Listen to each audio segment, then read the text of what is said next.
आकाश चोपड़ा, मुरली कार्तिक और वरुण एरोन, इन लोगों की आवाज सुन के तो आज आप क्रिकेट देखते हैं, पर क्या आपको इनका क्रिकेटिंग करियर याद है? ये लोग सिमिलर टाइम पे क्रिकेट खेल रहे थे, पर क्या इन्होंने अच्छी परफॉर्मेंस दी थी या सिर्फ ये अच्छा है बोलना ही जानते? शुरू करते हैं जिसे शेर बोलने का बहुत शौक है। माइक ने दी एक नई पहचान, बल्ले ने भी किया कमाल, कमेंट्री में छा गए सबके दिलों पर, लेकिन खिलाड़ी के रूप में क्या हाल किया,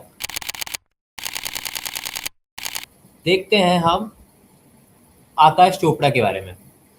आकाश चोपड़ा, इन्होंने डेब्यू किया था 2003 में न्यूजीलैंड वाली सीरीज के टाइम।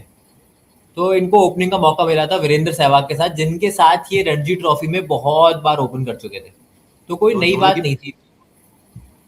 दोनों की पार्टनरशिप बहुत अच्छी थी, साथ में दोनों ने एक साथ खेल रखा था और न्यूजीलैंड के अगेंस्ट इन्होंने 50s भी बनाई, 2 50s भी बनाई, तो सबको लगा कि हाँ, इंडिया को नया ओपनर मिल गया है। इन्होंने कहीं बहुत सारे समय तक सहवाग के साथ ओपनिंग करी। सहवाग बहुत तेजी से 50, सहवाग तेजी से 100। सहवाग ने जब ट्रिपल 100 बनाया था तब भी आकाश चोपड़ा उनके साथ खड़े थे, पर आकाश चोपड़ा उस टाइम पे भी धीरे खेलते थे। तो आकाश चोपड़ा का करियर आगे नहीं निकल पाया क्योंकि उनका जो खेलने का स्टाइल था, आई थिंक वो एक जनरेशन थोड़ा पुराना था और उनके रन उस स्पीड से नहीं आ पाते थे। एंड बिकॉज हमारे पास नंबर 3 पे पहले से राहुल द्रविड़ थे, तो आकाश चोपड़ा को वो इम्पैक्ट नहीं मिल पाया। और आकाश उनकी चोपड़ा परफॉर्मेंस आईपीएल भी खेले थे, मिला वो कि गांगुली और पॉन्टिंग और ब्रेंडन मैकुलम तीनों ओपन करते थे। आकाश चोपड़ा को मिडिल ऑर्डर में खिलाया जाता था, and of course we all know कि आकाश चोपड़ा मिडिल ऑर्डर में आके आंद्रे रसेल तो नहीं बन सकते। आकाश चोपड़ा के पूरे बैटिंग करियर इसी तरीके से रहा इंटरनेशनल में भी, कि उनका जो करियर था वो स्टार्ट तो थाई पे हुआ 50s 40s इस तरीके से, पर उसके बाद वो कंसिस्टेंटली बहुत ही लो स्कोर्स बनाते गए और अगले 8 मैच में उनकी परफॉर्मेंस बहुत ही खराब रही। उसके बाद उनको इंडियन टीम से निकाल दिया गया, बट उन्होंने बहुत ट्राई करी। उनका रणजी करियर तो बहुत ही प्रोलिफिक रहा, 10,000 करियर रन, बहुत ही अल्टीमेट, बट वो इंटरनेशनल के लिए नहीं बने थे। और बाद में जब गंभीर और सहवाग ने अपने आप को स्टैब्लिश कर दिया, तो आकाश चोपड़ा बहुत सारे रन बनाने के बावजूद वापसी नहीं कर पाया। आई रिमेंबर कि वो 1 या 2 सीजन तक लगातार हाईएस्ट रन गेटर थे रणजी ट्रॉफी में। उन्होंने राजस्थान की तरफ से खेल के राजस्थान को रणजी भी जिताया था, जो कि फर्स्ट टाइम था, बट उसके बाद वो कभी टीम में वापस नहीं आ पाए। वो दो बहुत ही आइकॉनिक टूर्स का पार्ट रहे हैं, लेकिन जब इंडिया पाकिस्तान जाके उन्हें टेस्ट सीरीज में हराया था और जब इंडिया ने ऑस्ट्रेलिया जाके 1-1 से सीरीज बराबर की थी, बट ऑफ कोर्स उनका करियर लंबा नहीं चल पाया। तो अब बात करते हैं हम एक मैच में 6 विकेट लेकर अपनी पहचान बनाने वाले मुरली कार्तिक की। मुरली कार्तिक ने ऑस्ट्रेलिया के अगेंस्ट 6 विकेट लेके एकदम तहलका ही मचा दिया था। तो ऐसी परफॉर्मेंस के बावजूद वो इंडियन टीम में क्यों नहीं आ पाए? आई थिंक उनका बड़ा कारण ये था कि उनकी परफॉर्मेंस कंसिस्टेंट नहीं थी, और दूसरी बात थी कि वो कुंबले और हरभजन के शैडो में खेलते थे। तो जब इंडिया दो स्पिनर खेलता सकता था, ऑफकोर्स वहां पे मुरली कार्तिक की जगह नहीं बन पाती थी, क्योंकि दो बहुत ही टेरिफिक प्लेयर्स खेल रहे थे। तो इसी रीजन के कारण मुरली कार्तिक का जो करियर है, वो 7 साल में उन्होंने सिर्फ 35 मैच खेले और उन 35 में से उन्होंने एक मैच में 6 विकेट तो लिए, पर उनमें से 14 विकेट मैच ऐसे थे जिनमें उन्होंने एक भी विकेट नहीं लिया और 14 मैच ऐसे थे जिनमें उन्होंने सिर्फ एक विकेट लिया। तो अगर एक मैच में बहुत अच्छा करके और 28 मैच में फ्लॉप होगा तो उसको कंसिडर कैसे किया जाएगा? सही बात है। मुझे याद है कि उन्हें एक एक बहुत आइकॉनिक मैच का पार्ट होने का मौका मिला था, जब मुंबई में 2004 में इंडिया ने ऑस्ट्रेलिया को ऑलमोस्ट 100 पे ऑल आउट कर दिया था फोर्थ इनिंग में, और मुरली कार्तिक उसमें बहुत अच्छा परफॉर्म किया था उन्होंने।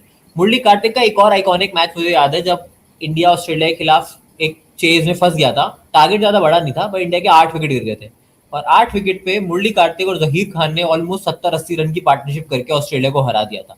तो मुरली कार्तिक के ऐसे छोटे मोटे कॉन्ट्रीब्यूशन हर जगह रहते थे। देन वो बाद में काउंटी क्रिकेट खेलने चले गए जब उन्हें इंडिया के लिए ज्यादा मौका नहीं मिला, और फिर उसके बाद उनका करियर एकदम डिक्लाइन कर गया। फिर बाद में न्यू एज स्पिनर्स आ गए, जब अश्विन आ गए, ओझा आ गए। आई थिंक ओझा के आने के बाद ऐसा हुआ कि मुरली कार्तिक का कोई चांस ही नहीं बन रहा था। पर उनका ओवरऑल काउंटी और रणजी करियर बहुत ही प्रोलिफिक रहा। उन्होंने 650 विकेट और 4,000 से ज्यादा रन बनाए और 200 से ज्यादा फर्स्ट क्लास मैच खेले। एक इंग्लिश और हिंदी दोनों कमेंट्री साथ में करते। और आज बेस्ट स्पिन एनालिसिस जो है आज कमेंट्री में मुरली कार्तिक का ही है। अब हम बात करते हैं कमेंट्री के नए सुपरस्टार वरुण एरोन की। उन्होंने बहुत ही क्विक स्पीड से अपनी कमेंट्री की दुनिया में अपनी जगह बना ली है, पर क्या वो इतनी क्विक स्पीड से बॉलिंग भी करते थे? उन्हें जाना जाता था कि ये अगले शोएब अख्तर हो सकते हैं, क्योंकि उनसे उम्मीद थी कि वो 150 के ऊपर बॉल डालेंगे। आई रिमेम्बर जब वो टीम में आए थे तो उमेश यादव उनके साथ आए थे। उमेश यादव उनसे हल्की सी नीचे वाली स्पीड पे बॉलिंग डालते थे, पर वरुण एरॉन थे एकदम all out pacer. Varun Aaron जैसे ही टीम में आए थे, विराट और धोनी ऑफकोर्स दोनों ही कैप्टनसी में वो खेले, पर उनकी एक ही प्रॉब्लम थी कि वो रन्स बहुत ज़्यादा लीक करते थे। लाइन लेंथ ऑफकोर्स उनका एक चैलेंज था क्योंकि उनकी स्पीड इतनी ज़्यादा थी, तो वो विकेट तो ले पा रहे थे पर वो उतना अच्छे से रन भी देते थे।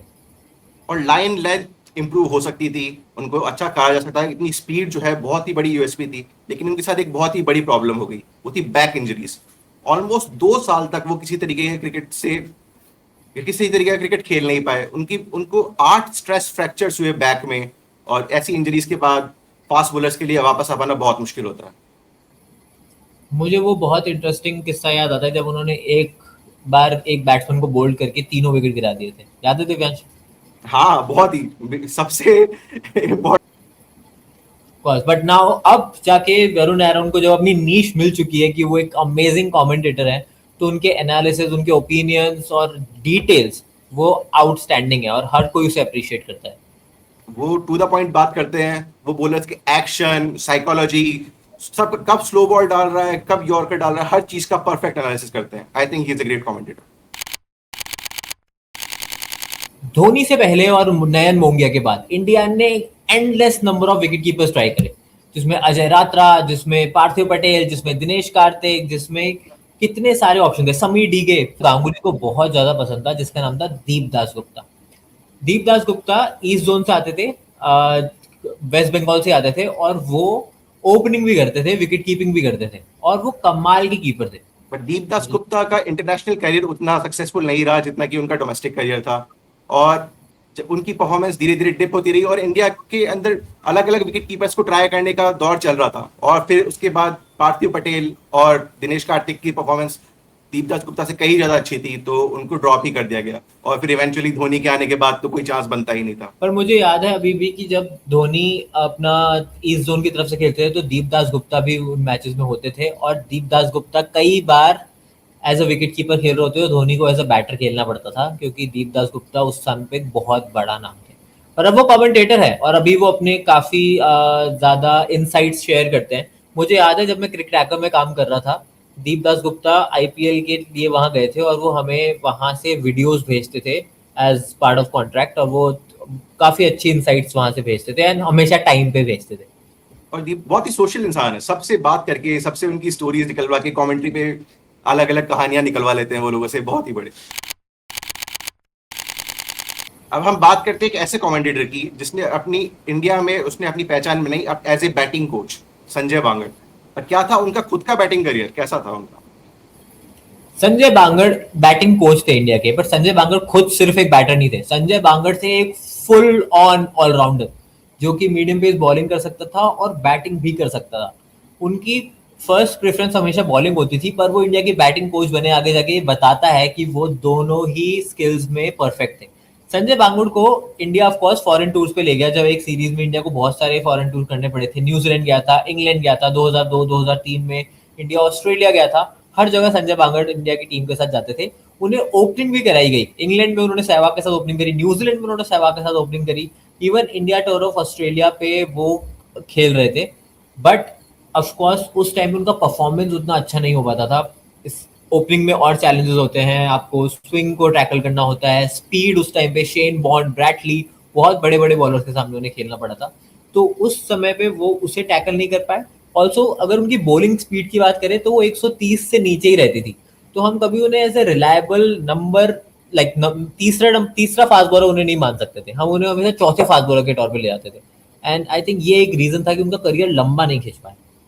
हम इंडिया ने उनको प्रेफर किया कि वो एज ए बैट्समैन उनको खिलाए, बट ये चीज़ कभी सक्सेसफुल हुई नहीं। हमने उनकी बॉलिंग को ऐसे ज़्यादा यूज़ भी नहीं किया। उनके टोटल करियर में बहुत ही कम, इंटरनेशनल करियर में बहुत ही कम ओवर्स हैं। टोटल 15 मैच में उन्होंने 7 विकेट लिए, और यही अगर हम उनके फर्स्ट क्लास करियर से देखें तो उन्होंने 300 विकेट लिए और 8000 रन बनाए, तो वो प्रॉपर ऑलराउंडर की तरह खेलते थे फर्स्ट क्लास करियर में।